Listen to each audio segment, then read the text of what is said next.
permaculture from Teal House Farm.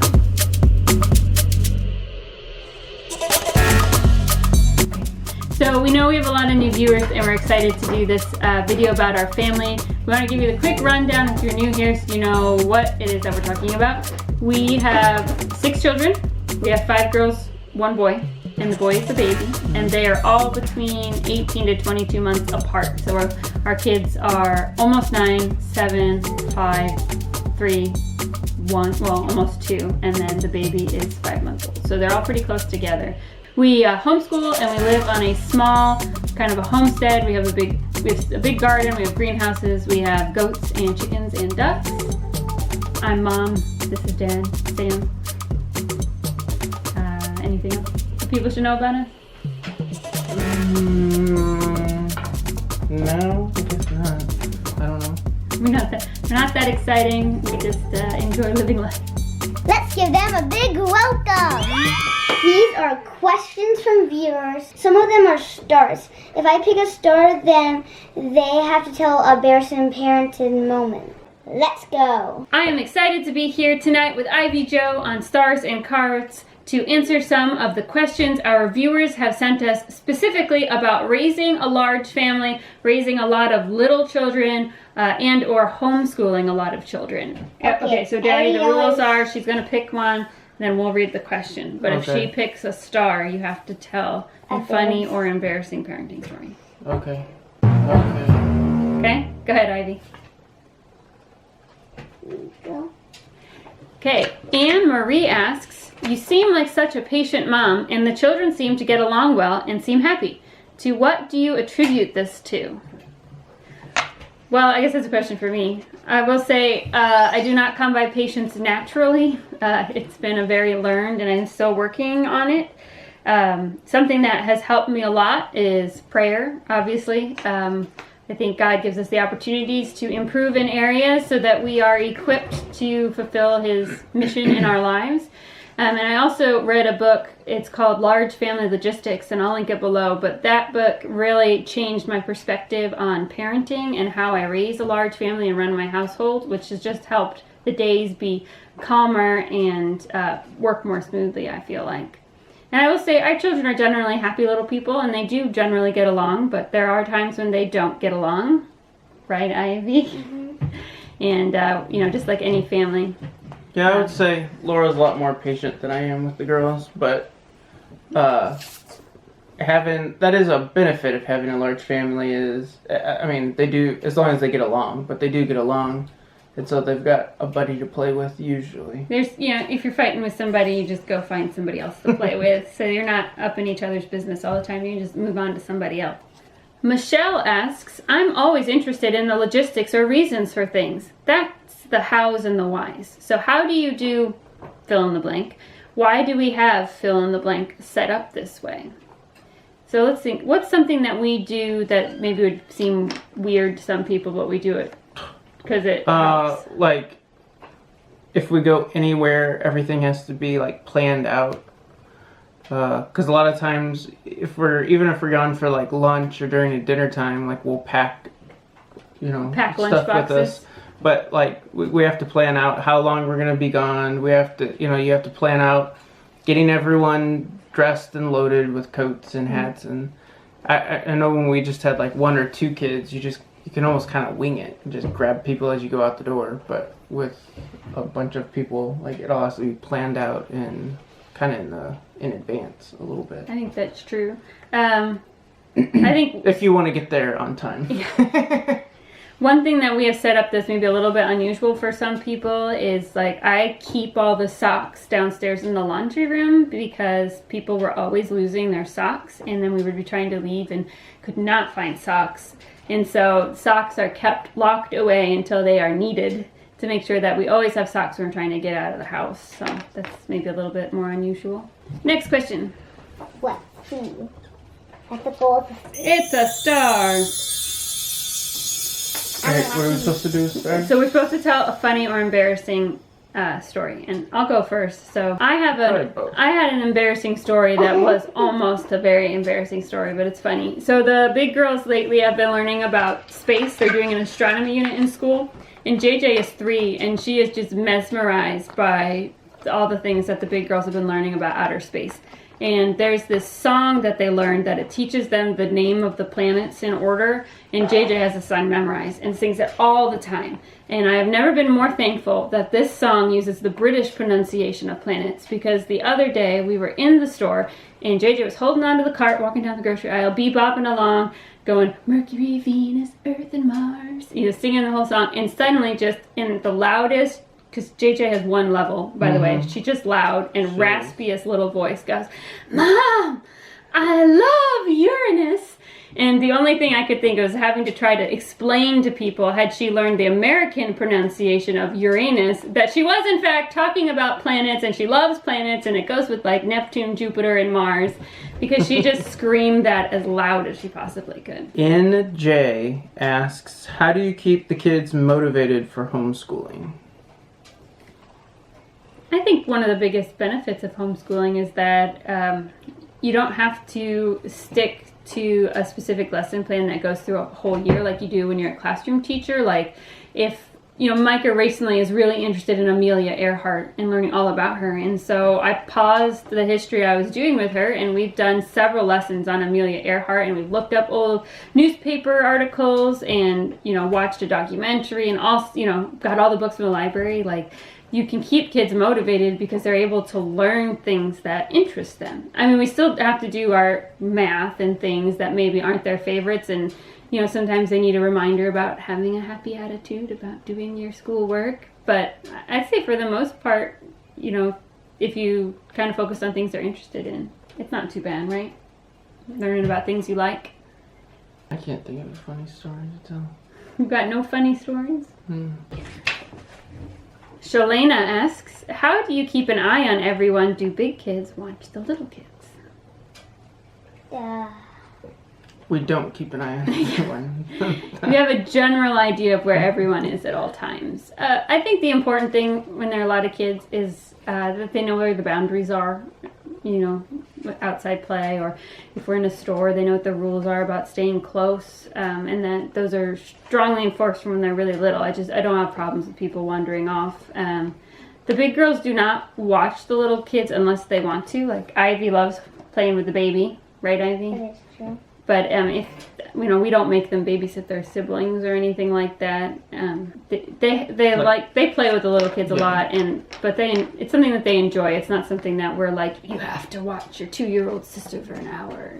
They want to play with them, and if they're playing with them, they know it's their responsibility to keep an eye on them and let us know if something's up. So, okay, next question. Here you go. These are 2 questions that were related, so we'll answer them both. Angie asks, do you have family support regarding homeschooling? And LM asks, I've only watched a couple of videos and feel overwhelmed. Do you have family come in and help? So we do not have family that comes in regularly to help, but Sam's family lives really close, his sisters and his parents, and they do help us, like when we have doctor's appointments, have to take somebody to a doctor's appointment, especially with COVID regulations. You can't take everybody everywhere anymore, so they'll spend the day with the girls. And Sam was homeschooled, so his family is very supportive of our homeschool, and his mom's always getting us cool little resources for the girls and trinkets to integrate into our homeschooling, which is really neat. But no, I do not. I told Sam maybe one of my goals in life is I'd love to maybe eventually get to the point where we could hire, like an au pair, somebody comes in, a mother's helper comes in a couple days a week and just helps. That'd be really neat. But right now I don't. It's me, and then when Sam gets home, it's him helping too. But we're pretty good about we have systems for everything. That's how you keep your head together. We have a way that we do things, and we do it every day, and no surprises. A star. Now it's yippee yip hooray. Yippee yip hooray. Ivy, this story is about you, Ivy. Do you want to tell this story? No thanks. Do you want to tell the story or do you want me to tell the story? I don't know what story you're talking about. So when you have a lot of little children, we feel like it's important. We feel like it's important, that when we take them to church, that they learn how to behave appropriately in church. But problem is, they have to have times where they misbehave so that you can set the example for behavior. And our pastor likes to do a children's moment where the kids all come up front and he tells them the sermon in basically a 2-minute clip note version for little kids to understand. And it always strikes fear into my heart, because if there's any time one of our children is just going to say something just off the wall, or that, that maybe you don't want shared with the whole congregation, they're going to yell it out right there and then during children's moment. It has happened multiple times. But this one, Ivy, she and Micah overheard me talking on the phone trying to make a doctor's appointment when I was pregnant with Patton, when I was just really beginning pregnant, and they were supposed to be playing outside, and they came in and were hiding and heard me making the appointment, and so then they knew the secret, and we didn't want to tell people yet, we like to wait a little bit and make sure everything's going okay. And so we told them, both Sam and I told them multiple times, you do not tell anybody. This is something that's a secret. We're going to keep a secret for a couple weeks, and then you can tell anybody you want. That Sunday, they get called up for children's moment. The pastor doesn't even get 2 words out of his mouth, and little Ivy Jo stands up and says, my mommy is going to have another baby. And when we told them you can't tell anyone, it's not like we told them 3 or 4 days before. We told them in the van right before church. So we had just, again, reminded them of the expectation. So just beware. Little kids have a hard time keeping secrets, even good secrets. So. Okay, Gretchen asked, and she asked a couple of different questions. So this is just a paraphrase of one of the parts of her question. But she asked, how do you make money? We would love to bring my husband home with us on the homestead full time. How do you make money? I work not on the homestead. Our dream when we started was to homeschool and live off the land.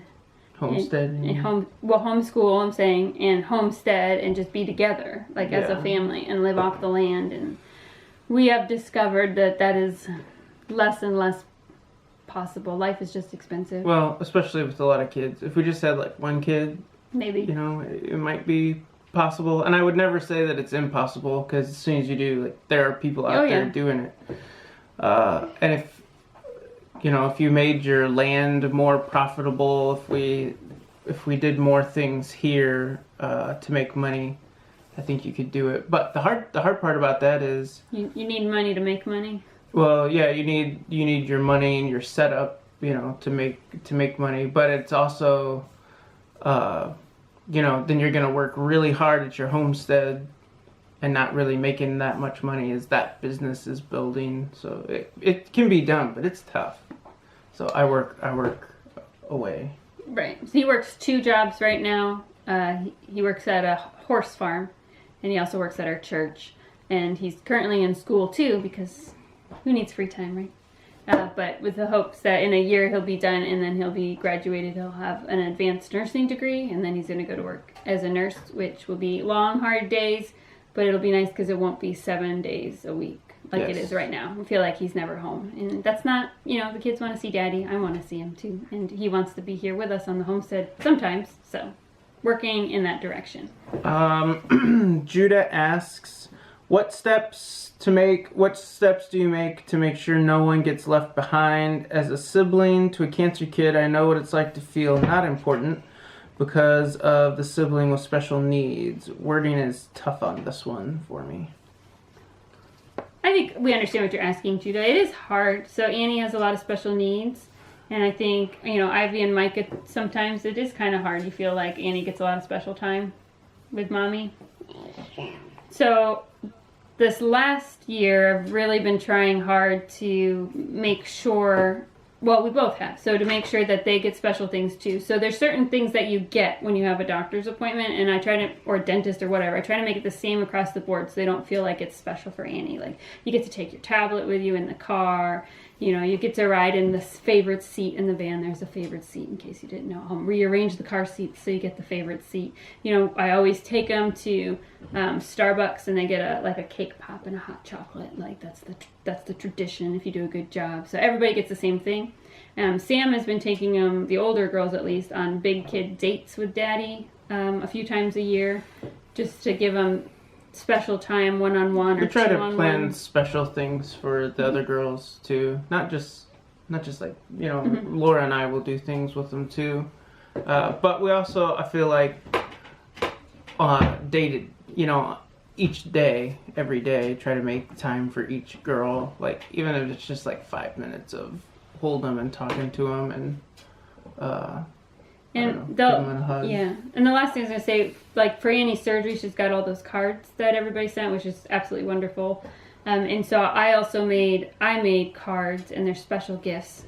Don't tell anybody this secret. But for the cards and special gifts for each of the girls that they'll open at home the day that Annie's having surgery, so they don't feel forgotten with all the cards and things that came for Annie. They're each gonna get a special gift from Mom and Dad too, to help make sure that they know that we care about them too. 4 questions left.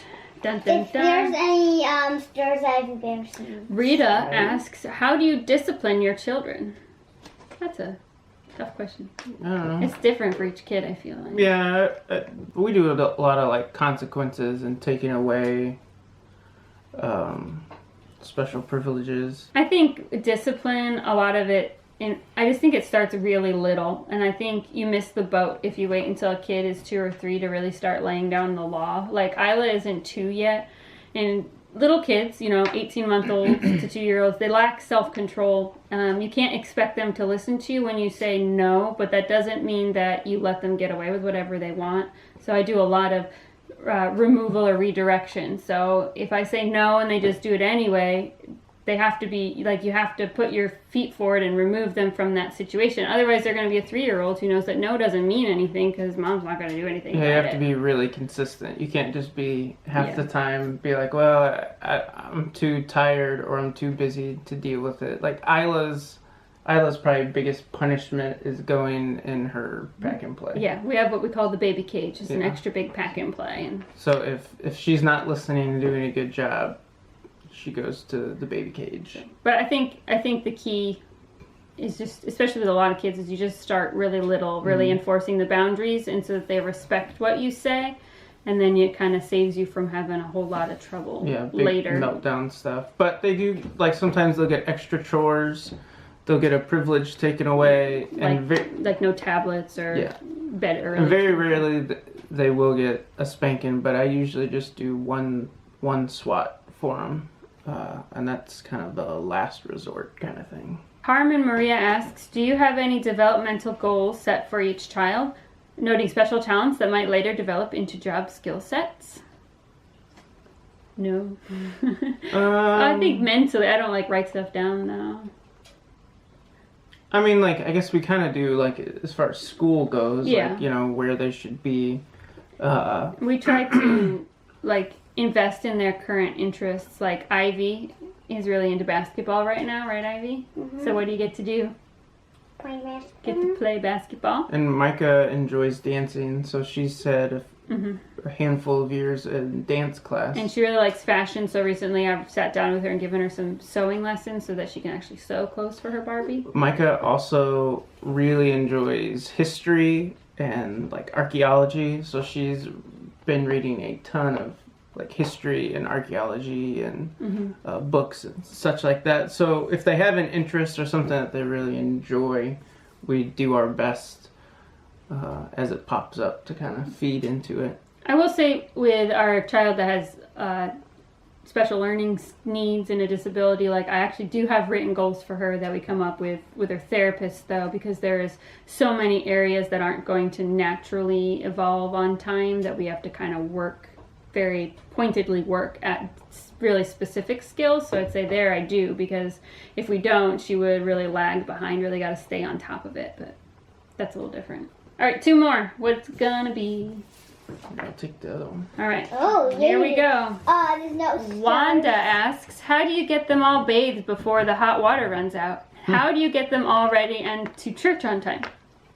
Oh. Great question, Wanda. The bathing question is that we can fit 3 kids in a tub at a time. And so usually they bathe on alternate days. And so... they don't get a bath every single night. No, I don't have that much energy. They get baths if they're dirty or... we're going somewhere. Wednesdays and Saturdays. So they're ready Wednesday night church and then Saturday night for church on Sunday. Everybody's clean. But by just... when they get bigger, it's going to be a bigger problem. Like right now, Micah doesn't... We just have the one bathroom. Yeah. Micah usually takes a shower because she's the biggest one, doesn't want to take a bath with her sisters, and that's fine. So Micah takes a shower, and then we have 2 sets of tub people, and that's kind of how it works. And we get them all out on time, like places, by preparing, like getting their clothes, like for Sunday morning, laying out their clothes. Even if we're going somewhere, like we know we all have to leave somewhere in the afternoon, like you lay out clothes and make sure. I think, yeah, Sunday the key is that we're planned ahead and we do the same thing every Sunday. And the girls know that Sunday morning that they're going to wake up, they come down, breakfast is already on the table for them. We just do simple, like either oatmeal packets or cereal. And they have to feed themselves. Their clothes are laid out on the couch. They have to dress themselves. They have to brush their teeth, brush their hair, get shoes on and coats. And once that's all done, they get to use their tablets. So they're really motivated to get it done because if you're the slowpoke and we have to load up the van before you're all ready, you don't get to use your tablet. And that can make somebody very sad. So that little bit of just, they know what to expect. It's the same every week. I also don't really give a lot of choices on Sunday. Micah can choose her outfit, but everybody else, Mommy has chosen, it's on the couch. That is what you're wearing today. Heather asked, did you start your family young? Do you have any mental health issues to deal with, and how do you deal with them? So I don't feel like we started that young. No, we wanted to, but it took us a few years there. We weren't able to have kids. Now you would never know that. Yeah. We were very surprised that we were pregnant because we thought it was never going to happen. But now it's not been a problem. Now we've had, 6 kids in like 8 years. Yeah, 9 years-ish. So no, we didn't start that young, but we had them really close together, so I don't feel like I'm that old yet, but it's coming. And I feel very thankful. I know a lot of women struggle with like postpartum depression and anxiety, and that's not something that I struggle with, and I'm very thankful for that because I know it can be really hard. And that's probably one of the reasons we have continued to have such a big family is I tend to handle the postpartum time You're on pretty a well. really good vitamin regimen. Yeah, take my vitamins and I feel pretty good. I actually don't drink too much caffeine anymore. I've cut that way down because it was not good for me. But we do have one child with some mental health struggles just related to other diagnoses, and you just deal with those one day at a time. And I'm not at all opposed. We try to do things homeopathically, but I think modern medicine is also a miracle, and we try to just figure out what's working best for her and just support her as much as she needs as she develops and grows into her own little person. And just take it day by day, and you listen to the advice of all different types of doctors, and you figure out what works best for you. Ivy Jo, you've been a wonderful host.